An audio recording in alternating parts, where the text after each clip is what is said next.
नमस्कार, मैं आशुतोष जोशी और आप देख रहे हैं न्यूज़ 18। दुनिया इस वक्त एक ऐसी खबर से दहल उठी है जो खाड़ी देशों के भूगोल और भविष्य को हमेशा के लिए बदल सकती है। क्या हम एक और बड़े सैन्य टकराव की ओर बढ़ रहे हैं?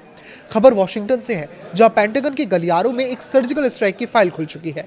अमेरिका और ईरान के बीच शांति समझौते की मेज अब युद्ध के मैदान में बदलती दिख रही है। वजह है अहमद वाहिदी, ईरान की सबसे ताकतवर सेना इस्लामिक रेवोल्यूशनरी गार्ड यानी आईआरजीसी के चीफ अहमद वाहिदी अब अमेरिका के सबसे बड़े टारगेट बन चुके हैं। सूत्रों का दावा है कि वाहिदी की एक जिद ने दुनिया को शांति की दहलीज से खींचकर फिर से बारूद के ढेर पर ला खड़ा किया है। अमेरिकी रक्षा विभाग यानी पेंटागन अब ईरान में एक सीमित स्ट्राइक की योजना पर काम कर रहा है। CNN की रिपोर्टों ने सनसनी फैला दी है कि अमेरिका इजरायल के सहयोग से अहमद वाहिदी को निशाना बना सकता है। आखिर क्यों? एक सैन्य प्रमुख पूरी दुनिया के लिए खतरा बन गया है, क्योंकि अमेरिकी अधिकारियों का मानना है कि पीस डील के रास्ते में वाहिदी सबसे बड़ा स्पीड ब्रेकर है। हाल ही में 21 अप्रैल को इस्लामाबाद में होने वाली अहम बैठक का रद्द होना इसका सबसे ताज़ा उदाहरण है।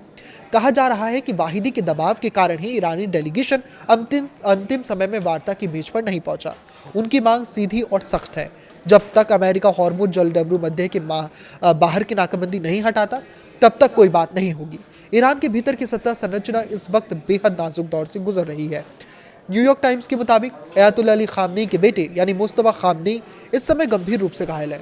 इस शून्य का फायदा उठाकर अहमद वाहिदी ने सत्ता की बागडोर अपने हाथों में ले ली है। 1958 में जन्मे वाहिदी ने अपने करियर की शुरुआत 1989 की क्रांति से की थी और वो पूर्व आईआरजीसी चीफ कासिम सुलेमानी के बेहद करीबी माने जाते हैं। आज वाहिदी ने केवल आईआरजीसी के प्रमुख हैं, बल्कि उन्होंने नेशनल सिक्योरिटी काउंसिल के चीफ मोहम्मद बाघेर जोलग्राद के साथ मिलकर एक ऐसा हार्डलाइनर मोर्चा बना लिया है जिससे ईरान की चुनी हुई सरकार और उदारवादी नेताओं को हाशिए पर धकेल दिया गया है।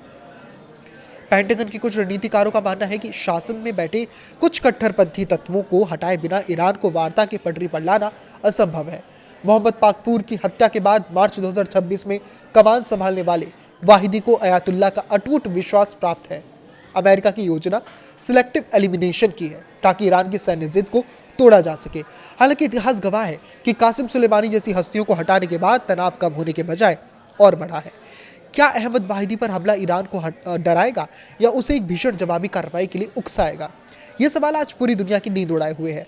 अहमद वाहिदी को निशाना बनाने की तैयारी इस बात का संकेत है कि कूटनीति अब अपने अंतिम पड़ाव पर है। अगर अमेरिका और इजरायल इस स्ट्राइक को अंजाम देते हैं तो इसका असर केवल ईरान तक सीमित नहीं रहेगा। ये वैश्विक तेल आपूर्ति, अंतर्राष्ट्रीय बाजार और मानवीय सुरक्षा पर एक बड़ा आघात होगा। समाज पर इसका प्रभाव ये पड़ेगा कि कट्टरपंथ और राष्ट्रवाद की भावनाएं और उग्र होंगी, जिससे शांति की गुंजाइश और कम हो जाएगी। आने वाले कुछ दिनों में ये तय करेंगे कि दुनिया पीस डील के जरिए राहत की सांस लेगी या एक नए सैन्य संघर्ष की विभीषिका में झोंक दी जाएगी।